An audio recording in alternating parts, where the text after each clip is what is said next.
Okay, and today it is my supreme pleasure to talk to a longtime celebrity interview guest. I think Mike Osterling, I think you were one of the first celebrity interviews or sort of an early joiner in this. I think your son was attending here at Cal Poly, and you were a good guy, and we hooked up, and turns out you know a lot about me.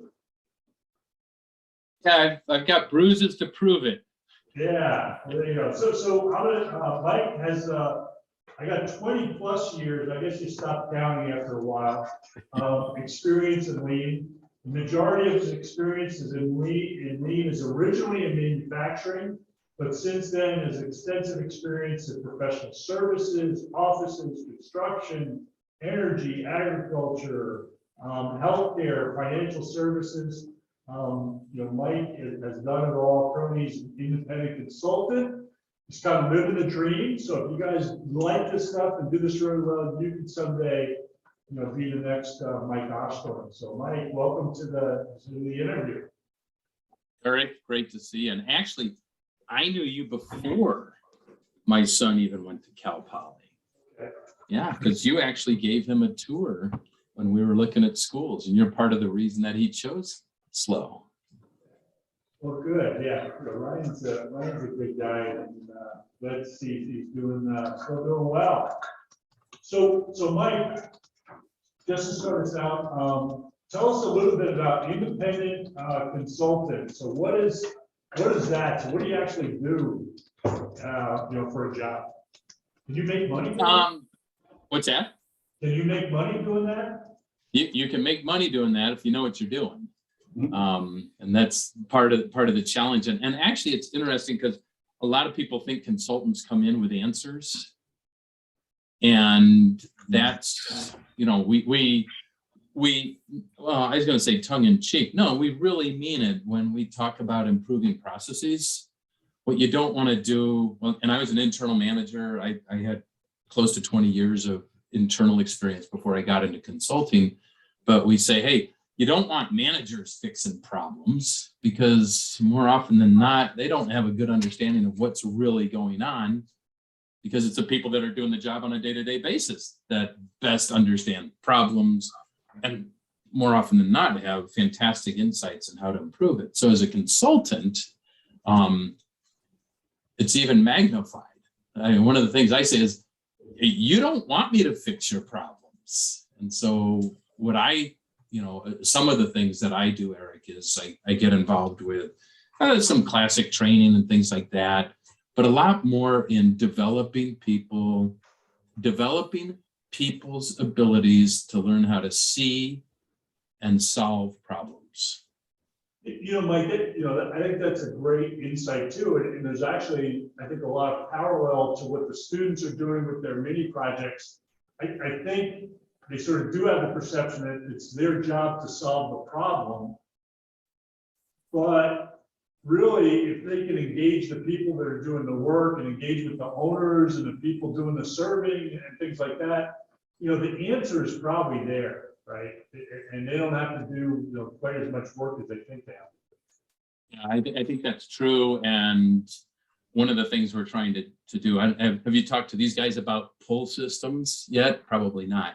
No. But we talk about in a lean environment, we talk about pulling, and it's like not pushing stuff on people, but pulling stuff out of folks.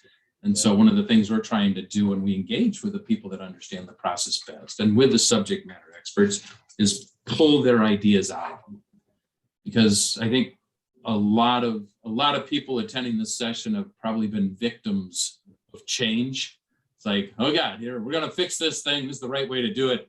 And we're going, what the heck are they thinking? And so, hey, how do we pull the ideas that, most people, they're sitting on that stuff. They know what's going on. They've got some insights on how to make it better. And so how do we, engage in a collaborative environment?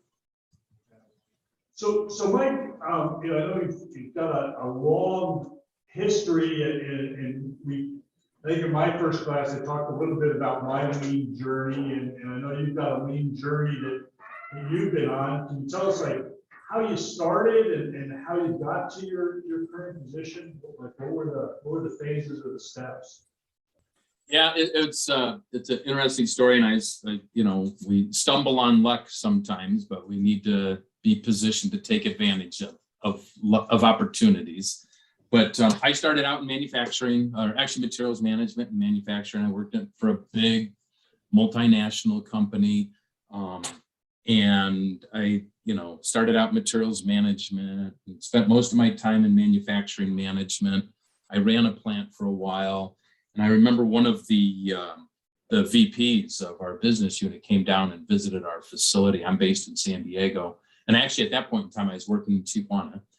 And one of the VPs came out of Kentucky and he said, "Hey, have you guys heard of this Toyota production system stuff?" This was back in 96 or 97. And I'd been exposed to it. I went to San Diego State. I got my master's degree there in operations management. And so I'd been exposed to a lot of the tools, but I never really understood it as a system. And so when Carl came down and asked us about it, I was able to talk about Kanbans and things like that. He goes, "That's good stuff, but you got to really understand how this works as a system, employee engagement." We went off on a field trip, the leadership team, and it was definitely a week that changed my life. It was really neat because we're walking through a Black & Decker facility. They were making irons that you iron clothes with. And there were these ladies who were operators within the operations, within the manufacturing operations, and some of their leaders, like line leads and supervisors, that said, they basically walked us through all of the transformations that they'd gone through and just the total reinvention of their facility. And I was a decent manager. We had a decent management team, but that was a day, well, several days that changed my life, because it's like, holy cow, these ladies totally understand the business. And these ladies and their cohorts, with support from technical people and things like that, had basically taken, I'm going to make up a number, a 100,000 square foot facility and freed up 40,000 square feet. And you walked in the plant and it was half empty, and it was marked off saying, "Ready for growth. Bring it on, guys. Give me some more stuff." And it was really cool because that was totally different than the way I'd been leading. And so for the next 6 years, long story short, for the next 6 years, I ended up in I'll say a lean leadership role in one of our pilot facilities, trying to figure this stuff out. And we had a blast, and it was textbook stuff, you guys. It was taking things, literally we had products where you said it was a 3-day throughput time, kind of like a $6.99 burrito, but instead of waiting 4 minutes or 2 hours to get a burrito, it was 3 days to go from the time they said, "Let's start making one of these until we finish this product." And what the teams were able to do is take that 3 days down to 15 minutes. Wow. And this was like, as leaders, we all felt almost like that we were incompetent because we've been running the place like that for years. And once we got over the shock of the power of engaging people and really challenging the way things were done, once we got over that, it was like a flywheel. We got momentum, and it was really hard to stop. It was wonderful, wonderful stuff. Well, it's also kind of amazing how much the world or the issues change when you go from stuff that's hanging around for 3 days to now it's 50 minutes. All the sort of expediting and transactions and things. It's like, hey, it's going to be out in 50 minutes. Who cares, right? I don't need to show you the paperwork. I can show you the part, right? Right. And actually, you're touching on something that's important, because that was for both build to order and for specials. I'm sorry, build to stock product and specials. And so it was a 3-day turnaround time. And the customer didn't see that. But once we started engaging sales, customer service, and engineering, we were able to, again, a long story short, because this stuff doesn't happen overnight. It took a couple of years. What they were able to do was take, for a special, it used to be a 5-day turnaround time. I told you we were working in Mexico. What the team was able to do was actually take a turnaround time from 5 days by getting the other functions involved down to, if you got an order in by 1 o'clock in the afternoon, if you were in the States, you had that special product on your doorstep or your receiving dock the next day by FedEx or UPS. So that's where, and some of you guys talked about this, Harrison, when you're talking about the food delivery process, I mean, hey, saving steps, but you got a timer going, man. And I'm sitting in my seat at the theater, and I'd like a cold beer, okay? And the faster I get it, the happier I'll be. So, how do you, that's $6.99 burrito, same thing. I don't want to stand in line for half an hour. So how do we connect this to make a big impact on our customers? And it's a journey, guys. It's really, some of this stuff can take years, but you can take steps to get in there. Yeah, it's all about that sort of small steps, continuous improvement. Mike, I'm going to take this moment to sort of encourage the students that ask questions. So if you want to ask a question for Mike, you go ahead and type it in the chat, or people can raise their hand and we'll go ahead and call on you. Because I want to, Mike and I can talk like this forever, but it'd be good to get some other voices into the video and into the recording here. I'm sure Mike would also be happy to do consulting on many projects, right? So you saw me. I love helping folks. I love helping folks, and if somebody wants help, reach out. I'm a big one on returning to the community. Yeah, and I don't know how much you're charging per hour, Mike, but we probably can't afford it. So. I've got a I've got a free student rate if somebody wants to take me up. All right, see, that's something that students should take advantage of. So Mike, can you maybe talk about a current lean challenge as students start to queue up some questions for us?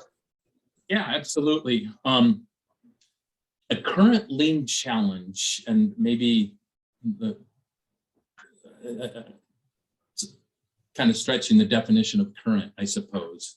But have your folks heard the word Gemba yet?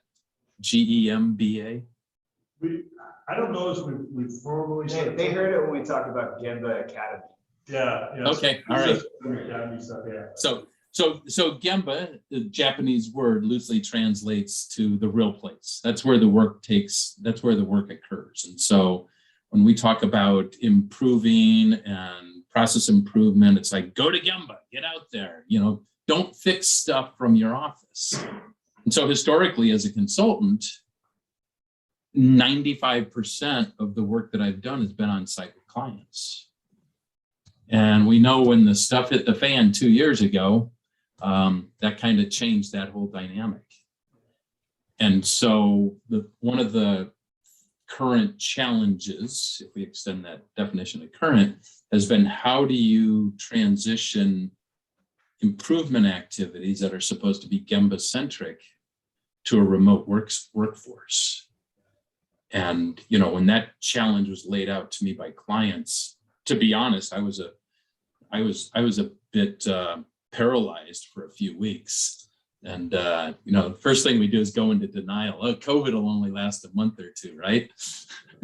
We can wait this one out. But we realized really, really fast that wasn't the case. And so the cool thing was, through conversations with a bunch of people like Eric and others, was exploring these different formats where you can truly, truly engage people in a remote environment. And so how do we see the work remotely? How do we keep people engaged and capture ideas remotely? And how do we, and there's some cool platforms out there. There's a platform called Mural, M-U-R-A-L. There's a platform called Miro, M-I-R-O, which are really neat, just playgrounds, sandboxes. Yeah, so we've done a little bit of that with the students to try to make some of the communication a little bit more visual as we report out and things. I see that Parker's got a question. So Parker, why don't you go ahead and jump on? Yeah, so I have a question. It has to do with what he was talking about with COVID, actually. So when COVID was first, when it got really bad, all of these, I guess the government, they gave businesses all of these allowances, like, I don't know, people were able to take their alcohol to go, stuff like that.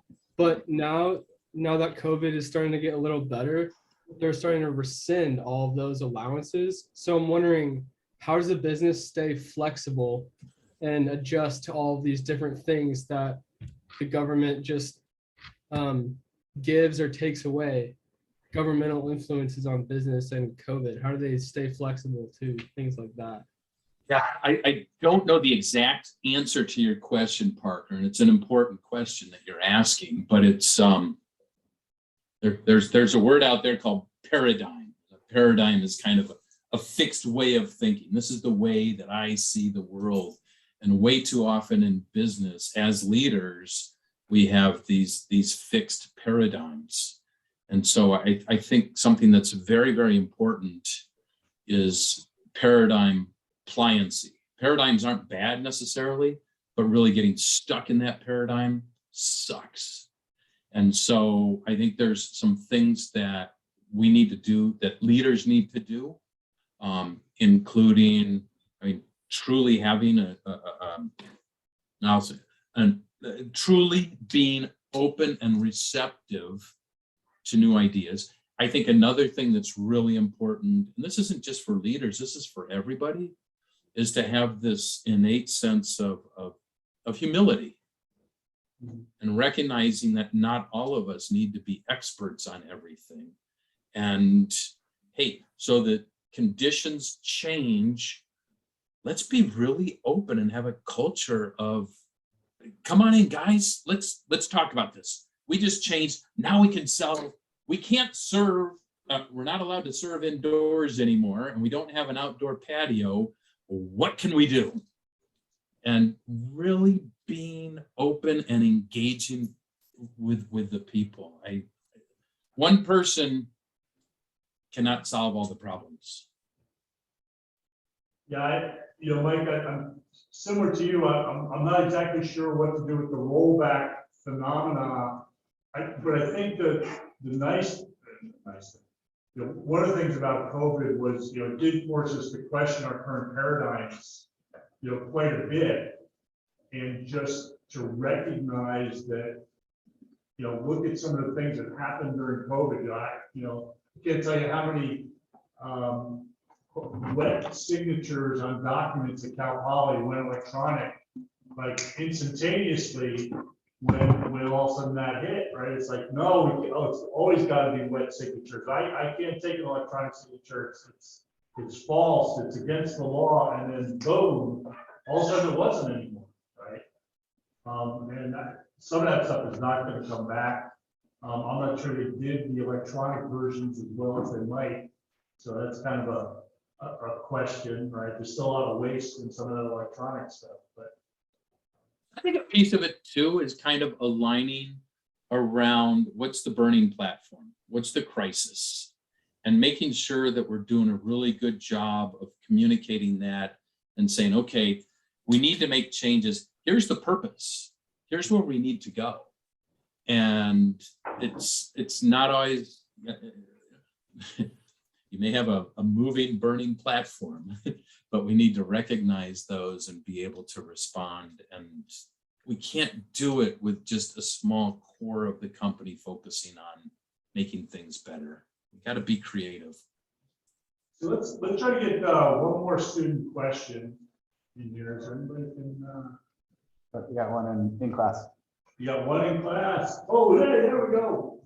Molly, you want a camera work us? All right, hang on a second, Mike. We got to start. Let's see. So you can just pick that up. It's got like the 30-footer on there. So carry it over to right in front of them. Yeah, a little bit. Yeah. So you got mobility. There we go. It's the Eric cam. Yeah. See, we're trying to be virtual here. Cool. Let's tilt it up a little bit. There you go. We got it. All right. Sweet.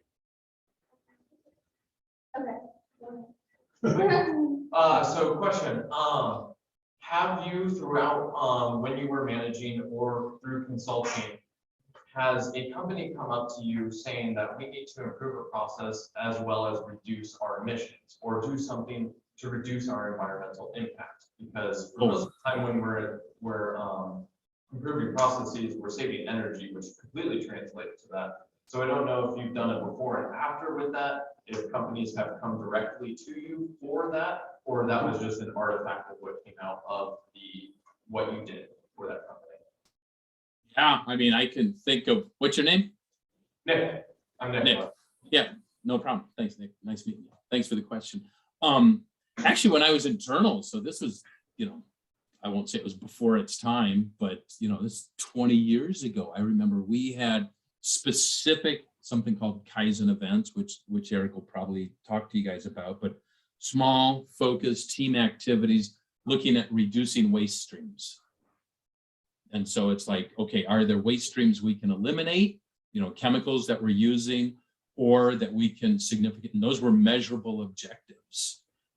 I've done things, so that was on specific chemicals and things like that. Go ahead, Nick. No, I just had an idea. Yeah. Because I pretty much did that at my work recently, where we had a lot of thin plastic film. And because San Luis Obispo County doesn't take that in anymore, we partnered with Food for Less so we can get onto their distribution stream. So they bail it for us and distribute it for us. And all we have to do is drop it off. Yeah. Now, we've done other ones. It's an important topic. I think most, if not all of us, would agree with that. We've done others where we've looked kind of at a macro level, something called value stream mapping, where we've looked at where we were looking specifically not at carbon footprint, because that was before we thought about carbon footprint, but we were looking at energy consumption. And so, hey, where are our big green spots or lack of green spots? And what can we do to address those things? We've looked at one of the outputs of that was not energy consumption, but there was an identification of, hey, we've got all these welders and they're on, I'm going to call it an open circuit. So we're not reusing the water. And that led to, hey, what would it require to reprocess, clean, and recirculate and have a closed loop system? So I told you I was working in Mexico, right? I mentioned that, yeah. And actually, we got to a point where the municipality of Tijuana was giving us grief because we were not putting enough liquid into the sewer system to wash down the solids, which was kind of, and this is 20 years ago, but that was kind of neat. And, we're looking to do that. And, we're always looking at, when somebody was talking, Wes or whoever was talking earlier about, hey, it's quality, it's speed, it's cost, those three legs of the stool. And one thing to keep in mind, you guys, is if you're constantly looking at cost, you may make the wrong decisions. And way too often, if you look at quality and you look at speed, the cost follows. And that was one where, hey, we reduced the water consumption and all of that, or usage. And it wasn't about saving money, it was about the waste streams. And we ended up saving all kinds of money. So spot on, use it. It's very relevant. And just a quick one off of that, have you used LCAs in order to help with that energy consumption, or was that just before the time? I don't know what LCAs are.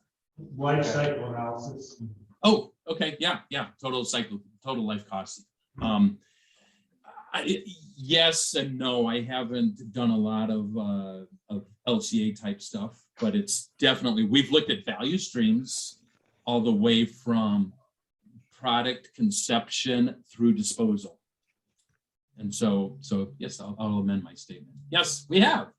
Hey, Mike, we're gonna have to call it quits there for today. I really appreciate your coming in and talking to the students. Any last little piece of advice for these folks just sort of starting out on their lean journeys that you might give them as a sort of a parting word? Curiosity, baby. You got to just curiosity, as opposed to don't believe you got to have the answers, and just be really, really curious. And you don't have to prove to people that you're smart. Be humble. Mike, thank you so much.